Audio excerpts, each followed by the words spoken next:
স্থানীয় সরকার উপদেষ্টা আসিফ মাহমুদ সজীব ভুইয়া জানিয়েছেন, ঢাকার 2 সিটি কর্পোরেশন 12 ঘণ্টার মধ্যে কোরবানির পশুর বর্জ্য অপসারণ করার চ্যালেঞ্জ নিয়েছে। রাজধানীর কলাবাগান এসটিএসে বর্জ্য অপসারণ কার্যক্রমের উদ্বোধন শেষে উপদেষ্টা এই কথা জানান। তিনি বলেন, বেলা 12টা থেকে শুরু হওয়া এই পরিচ্ছন্নতা অভিযানে আজ রাতের মধ্যে পুরো ঢাকা পরিষ্কার করা হবে।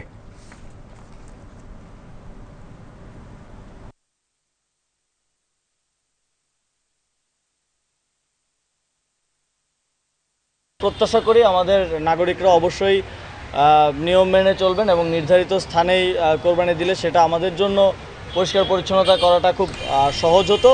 তবে আমাদের দক্ষিণ সিটি কর্পোরেশনের প্রায় 10,000 পরিচ্ছন্নতা কর্মী নিয়োজিত আছেন। আমরা বিশ্বাস করি যে কিছুটা নিয়মের ব্যত্যয় ঘটলেও আমরা বিশ্বাস করি যে এই সময়ের মধ্যেই আমরা পরিষ্কার পরিচ্ছন্ন। 12 ঘন্টা কাউন্ট করবেন হচ্ছে যেই সময়ে আসলে বর্জ্যটা হয়। মোটামুটি কাজ শেষ হয়ে যাওয়ার পর থেকে আনুমানিক 10টা 11টার সময় থেকে 12 ঘন্টা কাউন্ট করেন, রাতের মধ্যে এটা কমপ্লিট।